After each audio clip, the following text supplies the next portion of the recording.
During this video, I will be explaining the idea of Auteurism and Stephen A. Johnson. Stephen made his feature directorial debut in September 2021 with The Moment Trap, The Lennon Dream.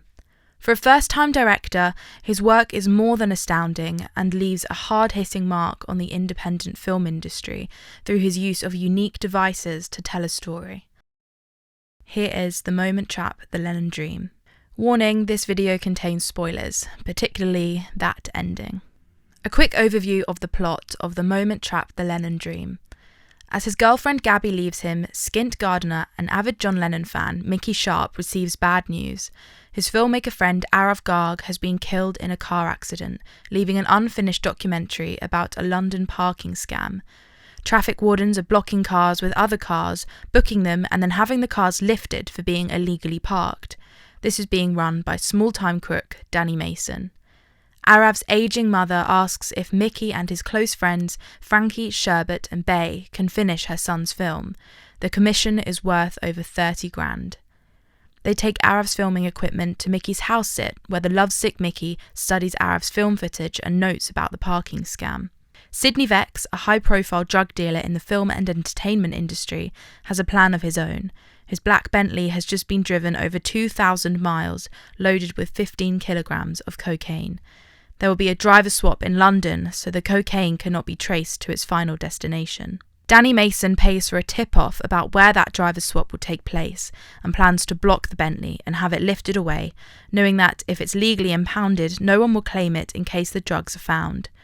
Clyde Pickett, a traffic warden bullied into the parking scam, is unfortunate enough to have this land on his patch. On the morning of the driver swap, Clyde stops to book a car outside of Mickey's house sit. Mickey recognises him from Arav's filming.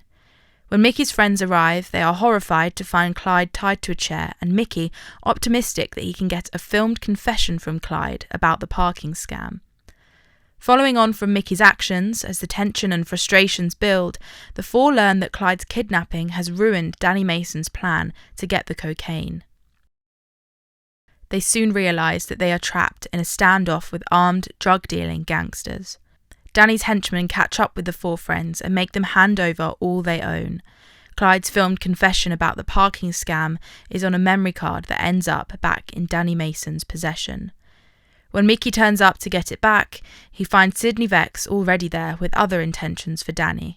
Film producer and drug runner Sidney Vex helps to get Arav's documentary to a London film festival, where our story ends with the lads winning an award and a final twist, which will be explored today.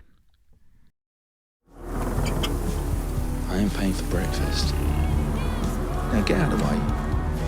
Let me get the picture.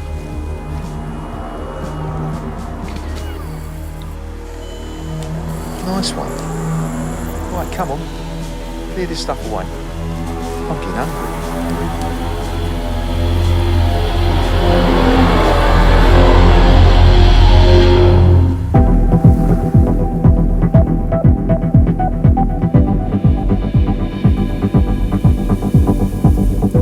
Auteur on the scene. From no budget came a new way of storytelling.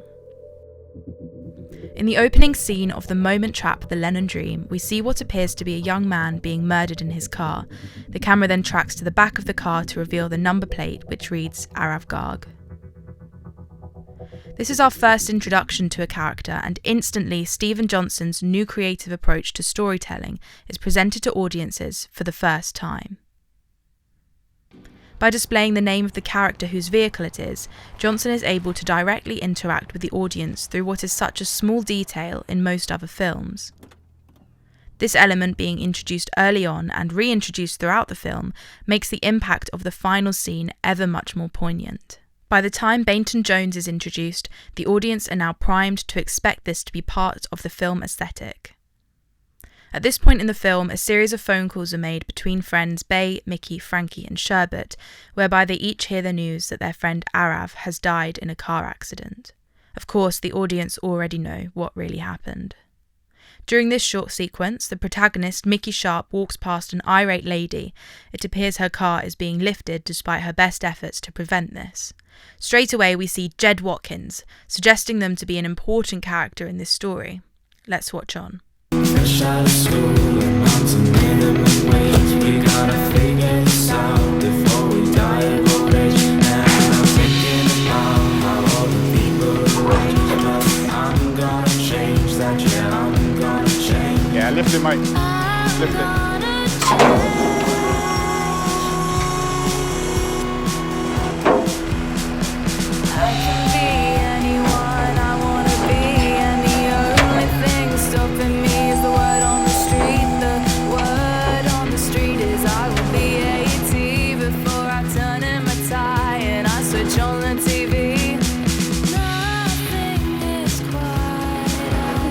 Fucking day you have. I'll get you fucking done up for this. I'm telling you now, done up good. Snap, snap, you fucker. You ain't messing with no norms, mate. I've got your mug shut. I'm blocked in, trapped. Look, fucking look.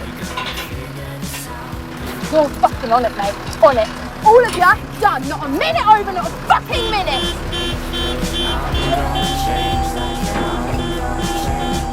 So that's it.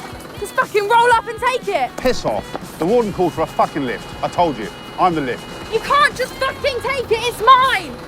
I can pay. I wasn't even over. What about me signing something? You're a fucking tosser, you are. You're a tosser, do you hear me? You're a fucking tosser.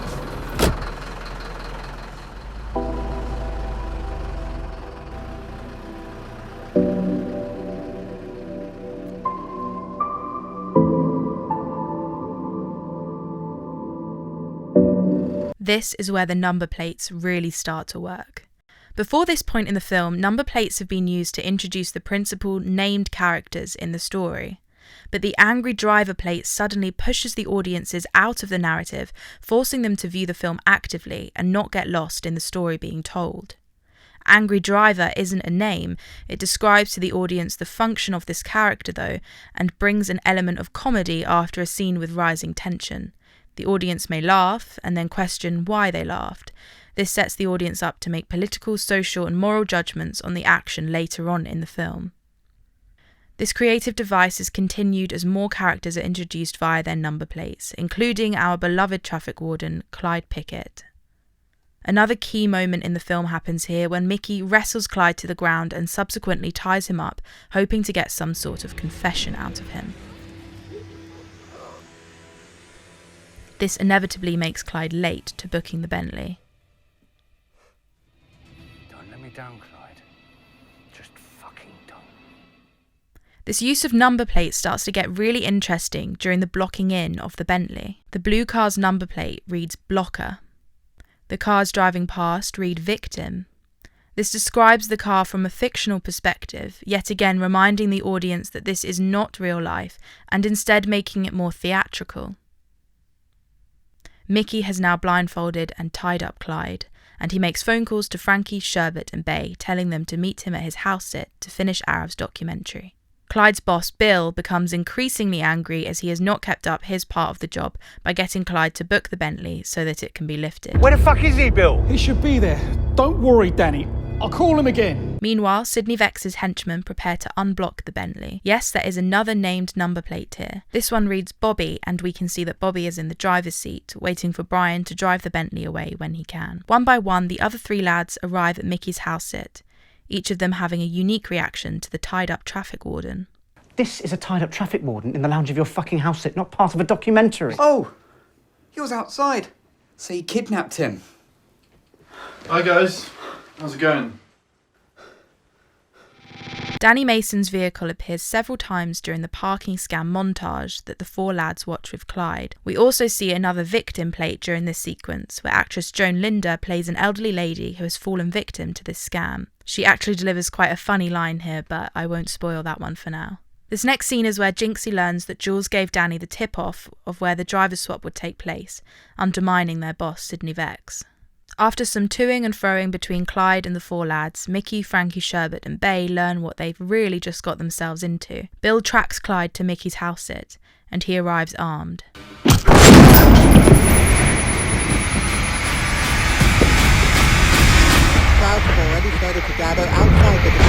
It's fucking heavy. 9 witnesses report at least 5 shots were fired. I was thinking about this the other day. About that guy. Walked up behind John Lennon. Shot him in the back. No reason.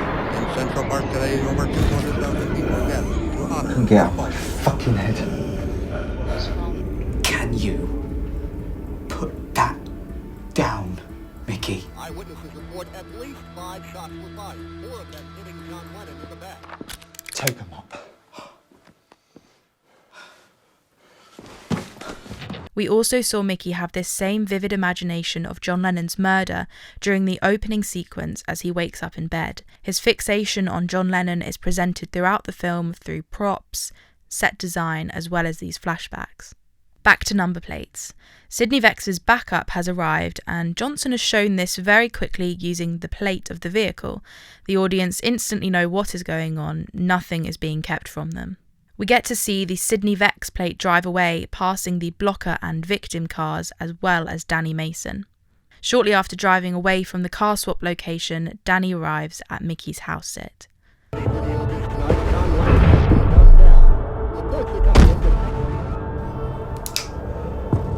He was rushed to the Roosevelt Hospital, West Virginia.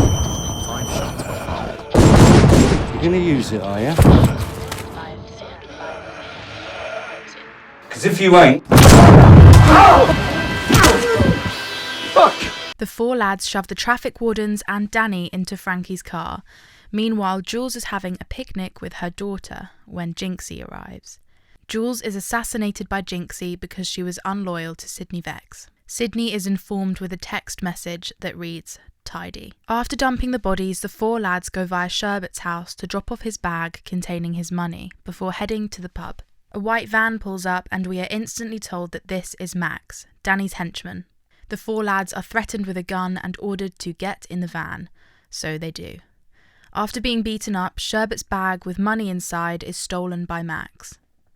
The 4 are eventually set free and they are more determined than ever to finish the documentary with the footage they have, except they quickly learn that the confession footage was also in the bag. I'm gonna get it back. We're finishing this. Mickey, don't do anything stupid. You'll get yourself killed.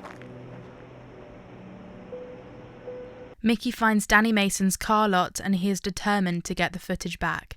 With gun in hand, Mickey hears what sounds like an interrogation inside Danny's car lot. So, you think you can try and rob me, and then, when it doesn't work out, you think you can just walk away? Grab those leads, Jinxie. Please, I didn't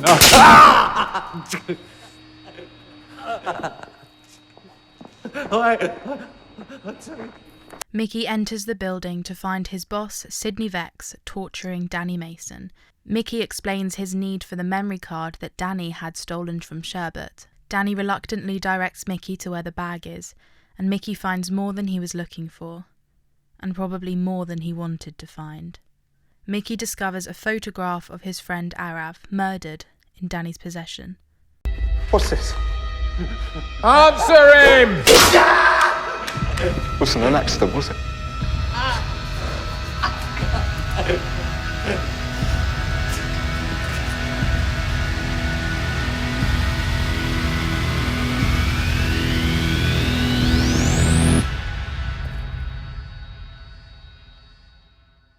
Now, there is a fair bit to unpack here. The audience have known this to be the case throughout the whole film. We witnessed the murder take place and we instantly knew it was Arav because of the number plate. But this moment we knew would have to happen, where Mickey finds out his childhood best friend was murdered and his death was not an accident after all.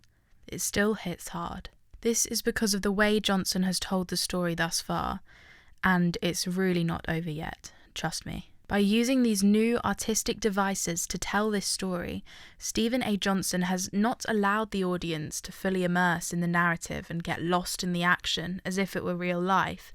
Instead, the audience is constantly reminded that what they are watching is fiction. Reality is not being recreated here. At this point in the film, there is just under 20 minutes left. The audience are naturally expecting all conflicts to be resolved during this, as this is what we are used to in modern fiction. The next scene shows Mickey explaining to Clyde that the footage is being used as evidence by the police. The documentary is complete and has now been entered into a film festival. At the film festival, we see some familiar faces as the crowd settles. Mickey leaves the auditorium where he experiences an anxiety attack. Powerful cutaways show the audience what Mickey is imagining. dragging them back into the narrative that they were repeatedly pushed away from throughout the film, creating those crucial peaks and troughs in the mood and atmosphere.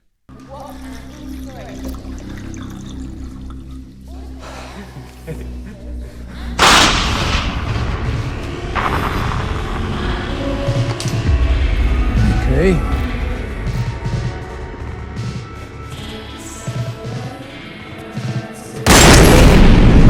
Hell, Mickey. It is now that the audience learn how the interaction ended between Mickey and Danny Mason. Mickey killed Danny Mason using Danny's own gun. During that flashback, Sidney Vex tells Mickey, "You work for me now." Since that moment, Mickey has got back with Gabby, entered the finished documentary into the festival, and the documentary won. Mickey has everything. Here is the final scene of The Moment Trap, The Lennon Dream. Spoiler alert, of course. Gabby, hey, guess what? How did it go? We only fucking won, didn't we? You didn't. How was it? Was Harrow's mum all right? Yeah, she was fine. Everything was fine. When are you coming back? Just heading back to the car now. How was Jessie? Jessie's fine, but she misses her daddy. I'll see you soon. I love you. Love you too.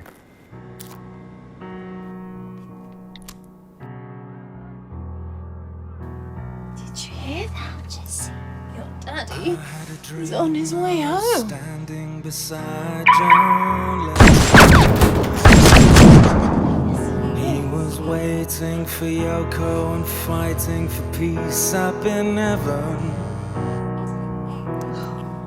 He said nothing is quite as it seems, not even our craziest dreams.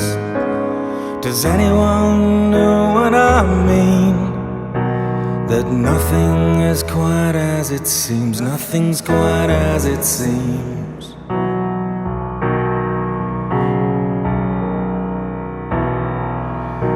He said, I've been watching for a while. And then he held out his hand and smiled. He led me away to this place. I saw peace for the human race. And the people all bowed and waved. They smiled and I thought they'd been saved. But nothing is quite as it seems. These people had all lost their dreams.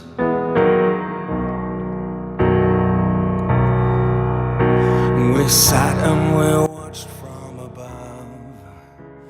As you can see, Stephen A. Johnson's vision really comes to fruition at this ending.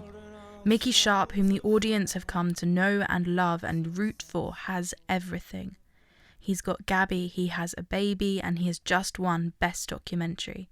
He's on top of his game. But in just a few seconds of time, that crumbles. Suddenly Mickey Sharp and all that he was becomes a memory. The mise-en-scène in this ending is truly artistic and profound and just brilliant. Here the number plate acts almost as a headstone. Here lies Mickey Sharp. This haunting image of Mickey breaking the fourth wall and looking directly into the camera, really invading the audience's personal space, is just so powerful. Throughout the film, the audience are constantly pushed away, not allowing them to get emotionally involved in the film. It's not the spectatorship role that the audience have been primed to take throughout. Before this point, the audience are viewing actively rather than passively. They've been forced to make decisions about the action unfolding on screen until this point. They are forcibly dragged into the eyes of Mickey, which, when used in this way, is a very invasive artistic device. And it has been used brilliantly here. This image is also present in Mickey's flashbacks of John Lennon's death throughout the film. It links the two deaths together and suggests that Mickey actually imagined his own death. During that final scene, we also saw Sidney Vex receive a text message from Jinxie that read tidy. Of course, we saw this earlier on in the film when Jinxie assassinated Jules, which was ordered by Sidney Vex. Although not an explicit detail, this gives an indication as to who was holding the gun with which Mickey was shot. Another interesting point to mention here, the number of shots that are fired towards Mickey is 5. This is the same number of shots that were fired at John Lennon, with 1 missing him. This was also reflected in the film. Even down to the pattern of the bullets as they are shot towards Mickey is equal to that of recollections from the people who witnessed John Lennon's murder. And of course, the final movement of the camera reveals the number plates of several other cars, showing the name of someone who was in their prime before their life being carelessly ended through gun violence. And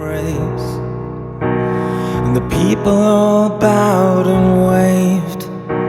They smiled and I thought they'd been saved. But nothing is quite as it seems.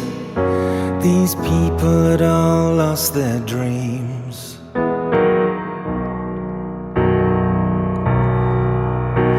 We sat and This ending has left audiences with a lot of unanswered questions, a common question being, why did Mickey die? This is also a question that seems to be asked most after murders like John Lennon's. Why? This is no accident. Johnson has carefully constructed this piece of art in order to encourage audience to think rather than be a passive viewer. Simply put, Auteurism is the idea that the director's creative style and film aesthetic is so present in the film that the directorial style becomes distinctive to just them. It is so exciting for the industry to look forward to what Stephen A. Johnson's next project will be and how he will continue this Auteurism in the cinematic devices he uses. That is all for now, and if you haven't already, be sure to watch The Moment Trap, The Lennon Dream. There are so many more artistic devices that Stephen A. Johnson has used really effectively in this film, such as his use of score, music and lyrics throughout the film, which will be really interesting to explore in another video similar to this one.